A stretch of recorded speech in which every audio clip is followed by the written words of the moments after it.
if you're in the industry and you are, I don't know why you'd be thinking about it or being on the fence about it. It is, the impact it has on families, attesting to that firsthand is profound. So essentially, you are providing that promise to your family that if something happens to you unexpected, which can very easily happen, they will be supported in that moment of need.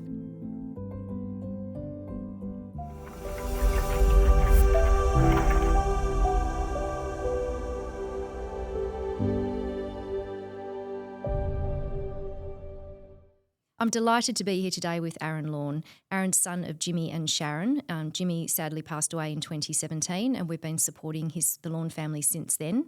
Aaron is a wonderful supporter of Mine as Promise and I'm really looking forward to spending some time with him this afternoon. Thank you, Deb. Welcome to the Gold Room studio, Aaron. Thank you. It's great to be here. Yeah, it's a great venue. We're very privileged to be involved with the Gold Room. So I'm going to start just by your background. Like, tell us a little bit about your life, where you grew up, a little bit about your mum and dad. Sure. Grew up in Kalgoorlie.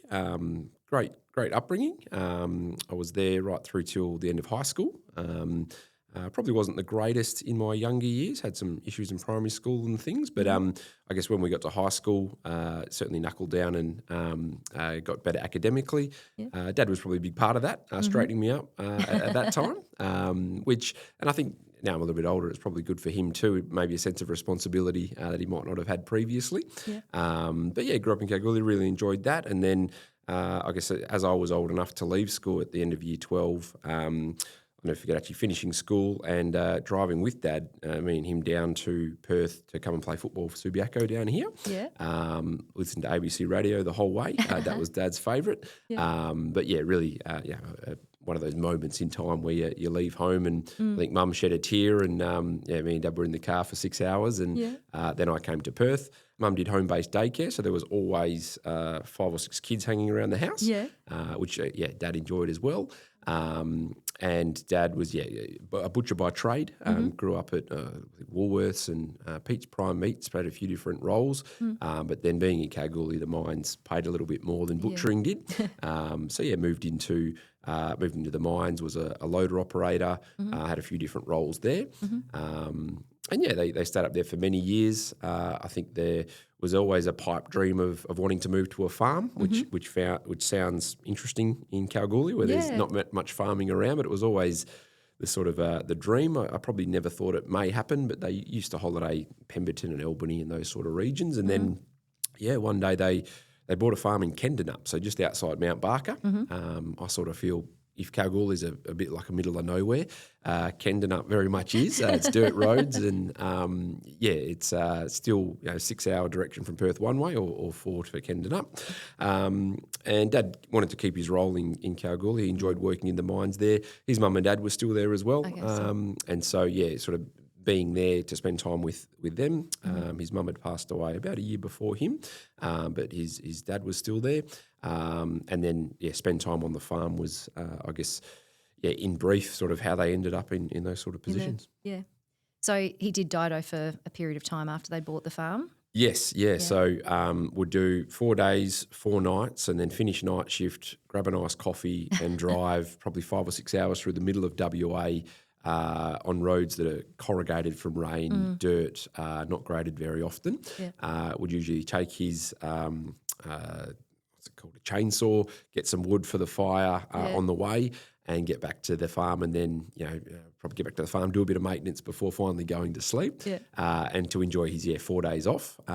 As with any farm, there's always a little bit of maintenance. They had a couple of sheep, pigs, chickens, and so there was certainly enough there to keep him busy before he'd head back to start that rotation again. But again, I think other than the actual drive involved, I was always worried something might happen on the drive after night shift, but thankfully it never did. But I think getting to see his dad up there and he would stay with him when he was there allowed him a good balance as well. Yeah. And tell me about your siblings. Siblings, I've got a brother and a sister, younger. At the time of Dad's passing, my brother was 16 and sister was 20, I believe. So I was a bit older and I think, Dad had sort of done his job with me in a way. I felt that he'd really straightened me up as a young one, instilled some great values and beliefs and things, whereas I felt they were a lot more at impressionable ages at that point. Or And 16, I mean, yeah. yeah, and that was probably one of the hardest things of that day. I think it was a Saturday morning. You sort of I was sleeping at the time, get a phone call really early in the morning. It would have been, I expect, when he was supposed to be up for his shift that day.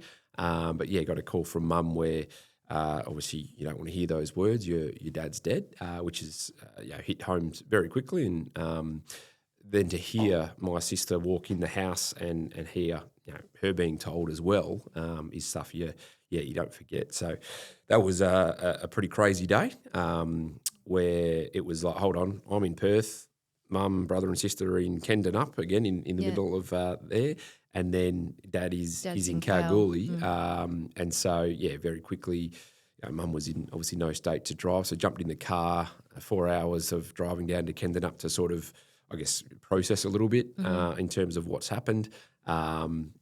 Obviously, meet with the family there, pack things, not knowing how long you're going to be in Kalgoorlie, and then I got to know these roads that I'd talked about in terms of not a great sealed road through the middle of WA, and a very long drive. With I was driving with mum, and my sister drove her car, I think, from memory, and I think they did allow us to see him that night at the hospital, which was I think.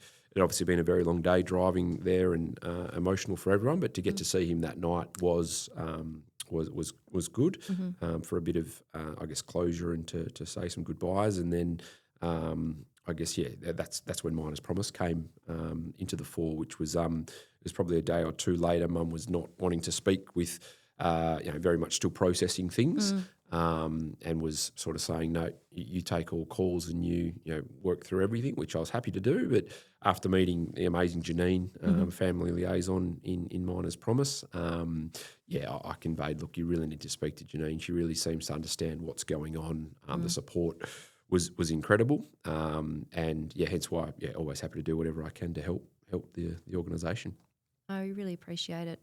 I think just reflecting too, and we, Sharon, your mum did a video for us a while ago as well, and one of the touching things I always think about when I think about your mum and dad is that they did have a phone call the night before, which was part of their routine, that your mum reflects on the fact that the last thing they said to each other was that they love each other.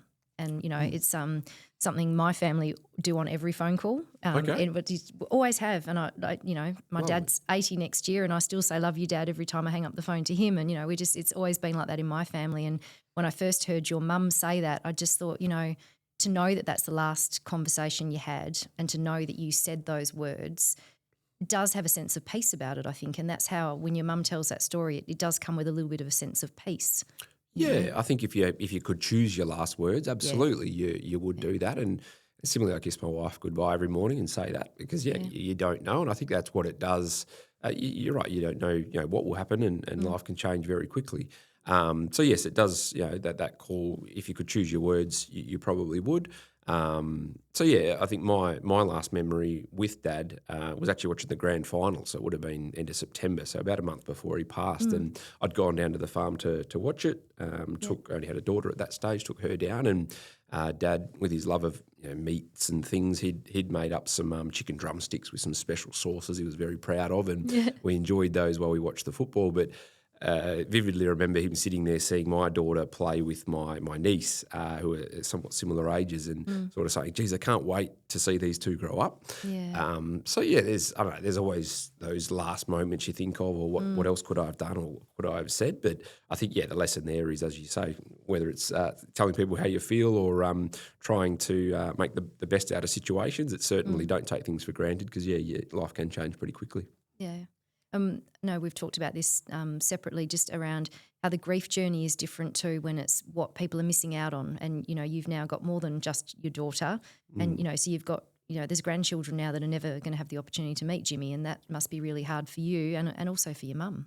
Yeah, I guess that's what hits home probably most often for me. As I say, I was over 30-ish when Dad passed, and I felt he'd done his job with me. I felt my little brother and sister certainly missed out on some real formative years there. But yes, definitely my daughter, while he was able to meet my daughter, she was certainly only 6 months old or so when he passed.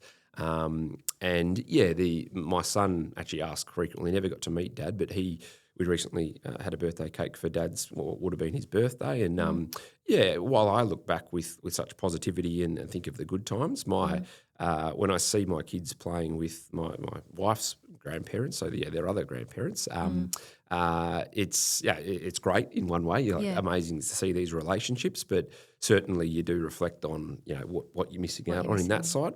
It's as you say, everyone's dynamic and position is a little bit different, but certainly for me, I'm really really proud of the relationship that my kids have with their remaining grandparents, but and also broader family, I guess, even like cousins and the people that Dad had a sister, the relationship with them and the cousins that I grew up with are still really strong, and to see those kids now playing together, it's really good for the soul.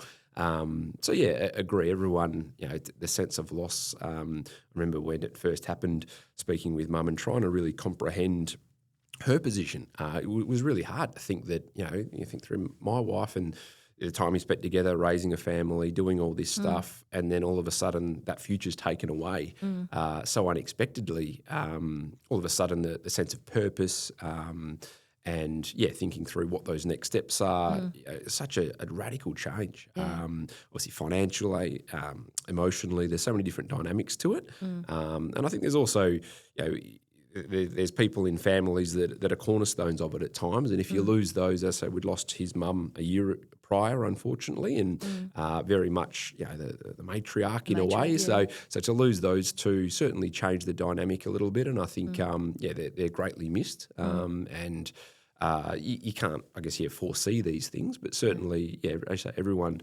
has a different impact and varying levels of it.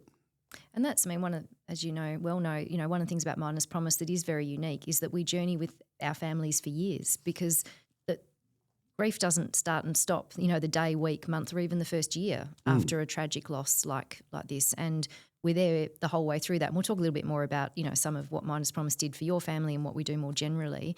And I remember too, the farm, that was the retirement plan, that was, and at the time, your mum thinking, am I going to be able to keep the farm, or where do I go from here? And, us being able to help in those early days to just at least alleviate a bit of that pressure so that those decisions could be made later. That was huge. It certainly, I say the period of time and the passing of time, you can, forget some things, but the Miners Promise ability to help very much, as you say, ongoing is incredible, but in that time of need, which I think you guys absolutely pride yourself on, and so you should, when there is, as I say, you've got emotional, you've got financial, you've got all this stuff going on. In our situation, we'd, got to Kalgoorlie that day, seen Dad, and then it's like, right, where are we going to stay? And I don't know if you've tried to book a hotel in Kalgoorlie lately, but there's nothing available, especially not for families. There might be a single men's quarters or something. And so trying to find somewhere, that we ended up finding a house in the same street we grew up in, which was somewhat serendipitous with a sort of Airbnb type arrangement. And Janine and Miners Promise were like, great, let's, we can set you there, and you're there because you're obviously working through funerals and all those type of things. And you're right. I mean, financially, you always think your parents probably got things in order, but certainly, many do live pay to pay, and I think the support provided very much initially in terms of funeral arrangements, really giving him the send off that he deserved, and it may not have been in a similar position without Miners Promise, to be honest. So it's in time, yes, Dad had life insurances and many set up from years ago when he was in the meat industry and all sorts of things that he'd never put any time into organising. So if there's one takeaway from today, it's get your affairs in order. Estate planning, something I'd begged Mum and Dad to sort out. They did. They sorted the appointment. It was for December. And unfortunately, he passed away 2 weeks before that appointment. And so, as I say, you can't. Smoking's another thing I'd constantly said. So I think you always got to stack the odds in your favour. You don't know what will happen in life, so stack the odds in your favour and hope things work from there. That immediacy of you've got the fog of grief, you've got the trauma, you've got the is this real? You're processing so much emotionally. And very, very quickly then all the practical and financial lands on families. And the first thing is funeral. Because and literally within a day or two, it's like, well, have you chosen a funeral home? Because your loved one has to go somewhere. Yes, Kaggle is helpful for that. Yeah. I think there's only one, so that helps. That The made that one process a bit director, easier, yes. They always say he's making a killing. It's a lucrative business, but you're right in terms of what songs would he like, what family members are wanting to do poems and things. You just what casket. I remember it was overwhelming the amount of caskets, and a casket differs from a coffin, and all this stuff. If you haven't planned a funeral, and so the first thing I did was actually plan my own and send it to my wife to go, right, that'll help you in a way, which is fairly morbid, but really, working through that stuff in that state, as you say, in that fog of grief, there's a lot going on. Dying without a will, we were quite lucky there was no issues with the family in terms of contesting things or anything like that. So certainly worked through multiple different super processes and those type of things. So while eventually Mum was probably in the best financial position they would have ever been in, which is also a shame because Mum and Dad would have loved to be in that position initially. Yeah. But as you say, without the help initially, the ability to keep the farm. Mum eventually sold the farm. It did get probably a bit too much, the maintenance that was needed. But the ability to work through that period, Miners Promise, not only emotionally, I think, as you say, Janine in particular was sensational. Not only initially, in the future when we met up for that video for Mum to record her thoughts, it was really amazing to think of the impact she had on Mum through that. And by the sounds of it, continues to, which is great. But as I say, it was also really just that reassuring thing. I reflected on some messages, the day of the funeral and the day prior, and things saying, right, we now need to get Mum back to Kennedup. Would she like to fly, or how would we like to support her? She wanted to drive, but I think they helped with a hire car and just different things. With, as you say, logistically, it can be overwhelming, let alone everything else that's going on. And so to have our own space set up in Kel was great over that period, as you're seeing family and people are paying their condolences. As I say, the support Miners Promise provided, not only in that initial critical period, which is not overbearing, but really it was just the right touch. And then, as you say, on an ongoing basis, you're right, that is so different to many providers where it's like, right, it's in this portion, but there's a limit on it. But to hear it still being used is a testament to the organisation. Yeah. So Jimmy was a member with us, and our membership model is called My Promise, and we rebranded that a wee while ago, and we will be relaunching it in FY27, and it's an amazing service, I think. And a lot of times we get asked, well, I've got EAP through work, or I've got my life insurance, or why would I need to also consider having My Promise? And I think we've probably touched on some of the key differences, but let's just, if you don't mind, from your perspective, an EAP service, which you'll have at your work, and I've got compared to what we do. I mean, in my own mind, they're so different. But maybe just if you could, personal reflection on what that difference is. EAP, employee assistance programs, they're certainly helpful and beneficial. Counselling services usually have a limit on that type of support, whether it's a number of sessions or whatever the different restrictions are the employers signed up to. So they've certainly got their place, but I absolutely would say they don't replace the importance of Miners Promise for those in the relevant industries. For us, like you mentioned life insurance, like Dad had, I think, 5 or 6 life insurances from many years. He had one where I was the sole beneficiary, which was just crazy to, in super, you traditionally have to have your spouse anyway. And so, he hadn't updated many of them. Many we were finding for the first time, like an old bit of paper down the back of the couch going, oh, okay, there's one here. There's another one. And so while I took courage of working through all that as Mum had requested, the stat decks and the processes super funds have to go through and the time, I would say it took 6 to 12 months for that to get played through. So while that is nice that Dad had organised some of those things, without him organising Miners Promise, none of that would have really helped with the initial, in terms of financial aspects. And as I say, it certainly isn't just financial. It really is that emotional support that was provided at the time, I think, was really critical to helping Mum work through that. And, I do see that as very different to EAP programs. So I don't want to diminish them. I think they're valid. They're very valid. But, it's certainly, I think Miners Promise for, such a relatively minimal cost, a coffee or two a week. It's very minimal in terms of the promise that you're making that, right, if something does happen to be unexpected, you are going to be supported. Yes, life insurance is important, and yes, other considerations are there.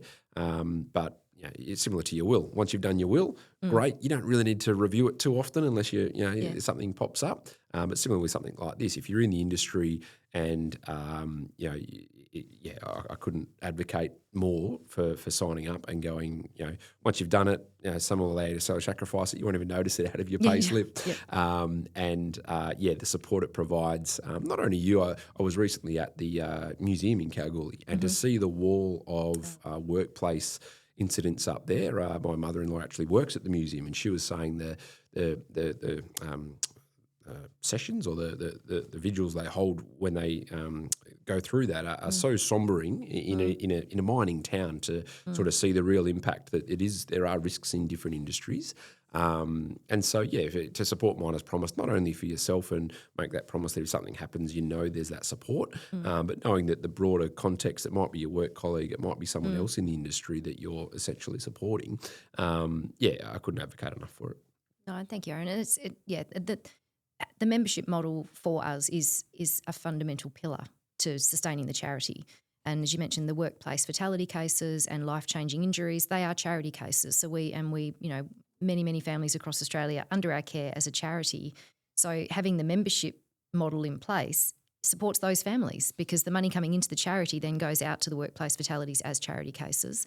And the way that the employers can get behind this is by, as you say, setting up salary sacrifice and, promoting our service to their workforce. And once you do your salary sacrifice setup, it's done and you've got us there. And it's not just bereavement, it's accidents, it's illness, it's, any trauma or crisis that hits your family, we're there, we've got your back. And I think suicide as well. Suicide, at the recent launch I went to, which mental health and those type of things are increasingly prominent. So, couldn't advocate for it enough. I think it's a bit like insurance. You never want to use it. Yes. Ideally you never use it, but it's only important when it is. And I guess in this case, similarly, you're helping, it might be a work colleague, it might be someone else. So, if you're in a relevant industry, it absolutely makes sense. Yeah, and with the My Promise, so, mining, energy and resources across Australia between the ages of 18 and 65, you don't have to do any prerequisite criteria with us. You become a member and you're part of Miners Promise, and it's an Australia-wide service and we feel very privileged to work and walk with our families when they need us the most. As I say, the membership model actually sustains the whole charity, which means, you're making a difference across Australia every day of the week with the families under our care. Yeah, you'd be mad not to. Is as simple as I can put it. I'm not being paid to say this. It's, as I say, seeing the impact that the charity has, it's incredible. And to see a wall like that, to see the amount of unfortunate workplace incidents and things that have happened for many years and unfortunately continue to, it's you'd be mad not to. Yeah. And I mean, growing up in Kalgoorlie, you've grown up in a mining town, and it is a high risk industry that we're in. But and the fatality cases that we support are most of actually where our charitable money goes is the fatality cases every year. And sadly, we've had a really bad run in the last 3 years across Australia. It's not been good at all. So, but being able to have a sustainable financial model for the charity. I mean, I think I said to you when we caught up recently, when I joined the board, we were in a position where we thought we might need to actually close up because we did not have a sustainable financial model. The need is there and is actually growing, but without a sustainable financial backing, as a board, we had to make some really tough decisions over the past 2 to 3 years. And we decided to, there was a couple of courses of action, obviously, but we decided to go hard or go home was sort of the motto that we came up with because the need is there. So, we invested money while thinking, right, how much money have we got? How long can we go for with what's in the bank? Assuming we raise no more money, right, how much can we afford to try and rebrand, get out there? And we got as much pro bono support as we could from across the sector for that, which was amazing. And it has been successful because it's working, but the downside is that we're the busiest we've ever been. Yes. So while the model over the last year has been a success, we have to keep pushing hard for more financial security to make sure that when the phone rings with families, they can ring us and we're here. You can provide the support, and well done on the courage to do that, to go to such a national presence and to suicide and sort of expand out a little bit. I can only empathise that those would have been very hard discussions, especially thinking about closing such an amazing the impact that it has. So to see it sort of come out the other side, and as you say, while being busier than ever is great that you're supporting families. You'd also almost prefer not to be busy with that, particularly with any new cases. The fatality cases, yes. Yeah, absolutely. And that's, unfortunately, the reason for being, but also, can see why, again, a membership base that's growing is going to help the charity and help others. And, I think whether it is sort of promoting the charity awareness, what do you think is sort of a barrier to that? Is it just awareness of it? Yeah, a lot of it was awareness. So, and particularly in the other states of Australia. So we've been Australia-wide for quite a period of time, but people didn't know. The families, obviously, we were engaging with did, but we weren't wider known. So we've really been focusing on that. But even in WA, our membership base used to be in the thousands, and that used to sustain the charity. And that has dropped off over time. So what we did when we did the rebranding, we did a re-strategy and we came up with new models of partnership with industry. We're refreshing the membership model. And we haven't changed the price on the membership model in 15 years. Yeah, wow. Okay. It's not changed. Yeah, wow. It's not gone up at all. So, $8 a week. I say $1 a day, which is, pretty close to. We won't be changing it. Because we want people to have the membership and we want to be here to support families through all levels of crisis and trauma and bereavement. And you're right about the conversations about workplace suicide. As a board, they were some pretty heavy conversations about it. But if you look at the need across our sector, it's so clear that the need was there for our families.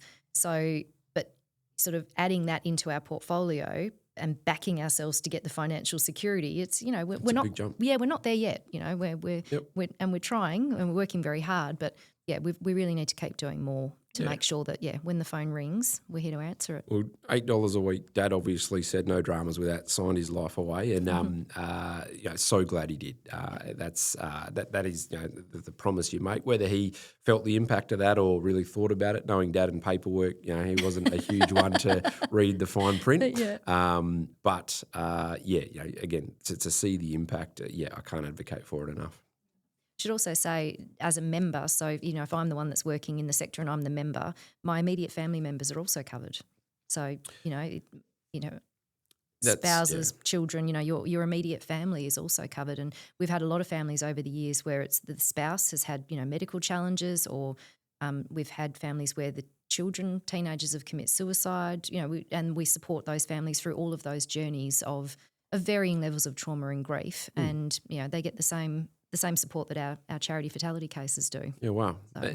If you look at stats these days, I think it's 1 in 2 or 1 in 3 will have some sort of cancer in their lifetime, which is I do say to my wife often, it's not a matter of will we have it or not. It's more of is it you or me, and what is it and what's the severity of it. So certainly, again, stacking the odds in your favour, having something like this there if the unexpected does occur. To think that extends to spouses and things, why wouldn't you? Yeah, it's and amazing. Cancer, that by far the most of our families in my promise, it is cancer that has touched the families, including children.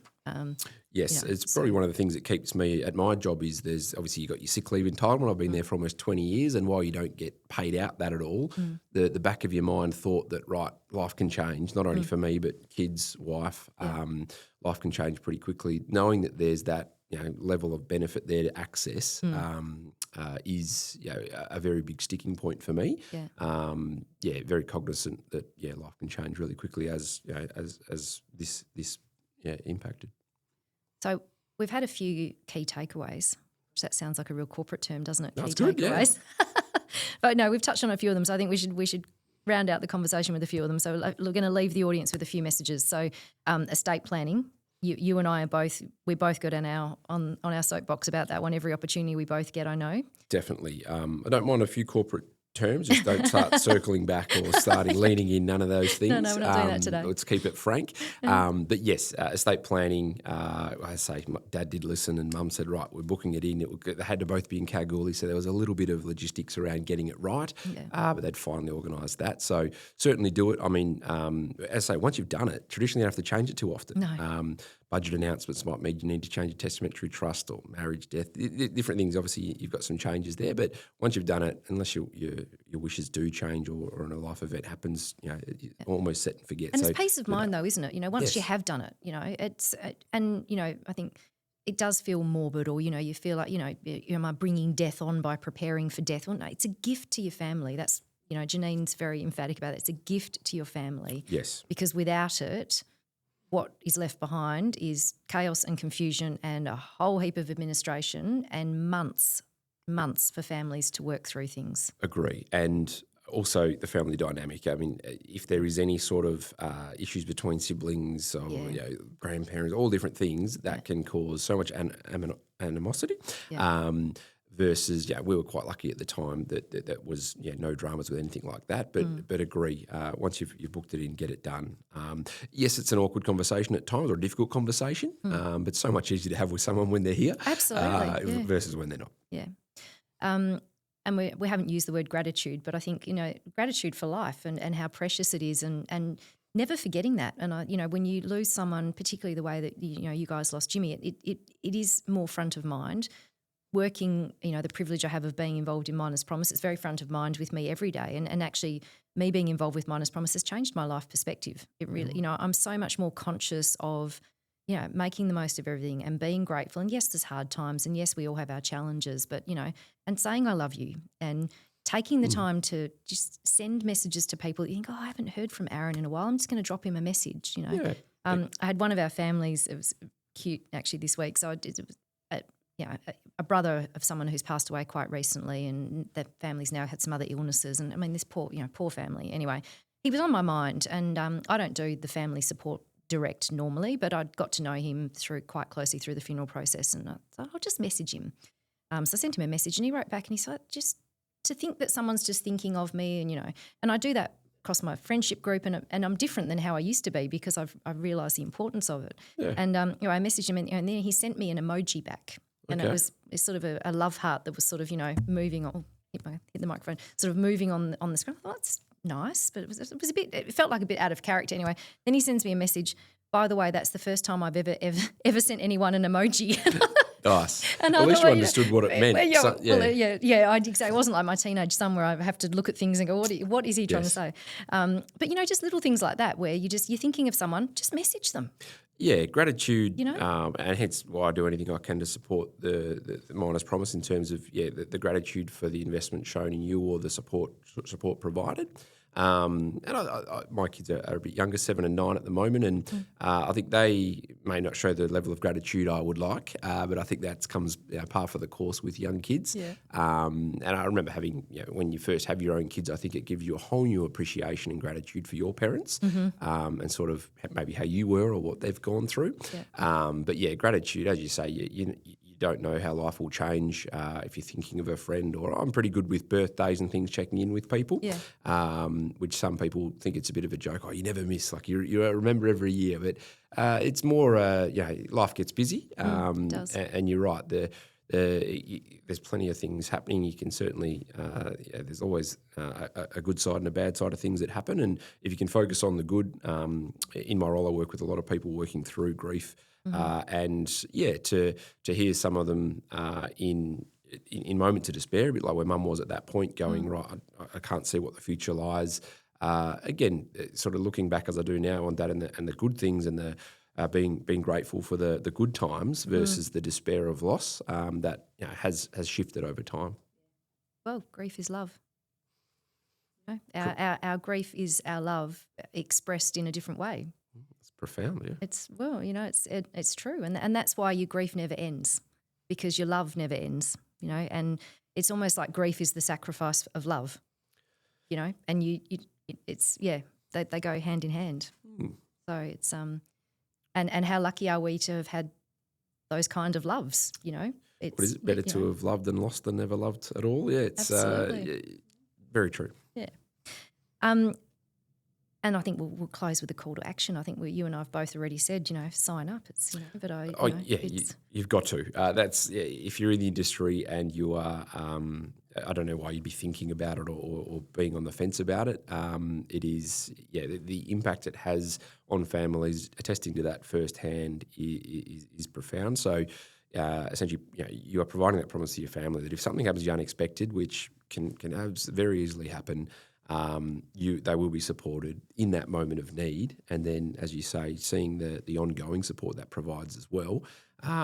It's very well worth the small investment to make sure you've got that promise, and you're almost promising your colleagues that as well, in a sense of going, right, well, I'm also supporting you, and knowing how close many in the industry work with colleagues on the same shift, same roster, sometimes for decades or lifetimes. Many will still support colleagues and their families if something was to happen, but this makes sure they've got that formal support. Thank you. So at the end of this podcast, we'll include the QR code, so you can join up as an individual member anytime. You just jump on our website and you can sign up. Employers, please reach out to us. Salary sacrifice is a wonderful way for employers to support us, because then promoting this to their employee base is brilliant. And we can be there to support them. We've got pre-start, we've got all sorts of things that we can support employers as well to talk about My Promise with their people. So we'll include all the details at the end of the podcast. Aaron, amazing as always to catch up with you. And I do also appreciate you do so much for us, and I know that it takes a toll every time, because it brings it all back. And, I know you've been thinking about coming here for the last few days. This is not, you don't just turn up and go, I'm here to talk about Dad. And we deeply appreciate your support. It really means the world to us. No, I think it's thank you. And I think it's because of that gratitude aspect. It's you're right.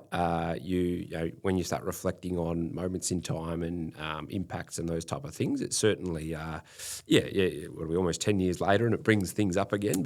But for the greater good, as I say, to really demonstrate and highlight for those that I've never heard of Anna's Promise or listened to a podcast for the first time, it's hopefully impactful. And if it can get a few more people awareness or seeing the actual impact of it, then always happy to support whatever I can.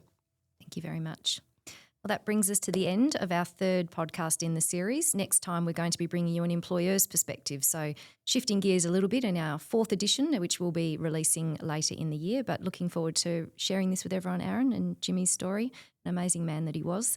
Thank you again to the Gold Room for facilitating this, and thank you to Problematic Media for supporting us with the editing afterwards.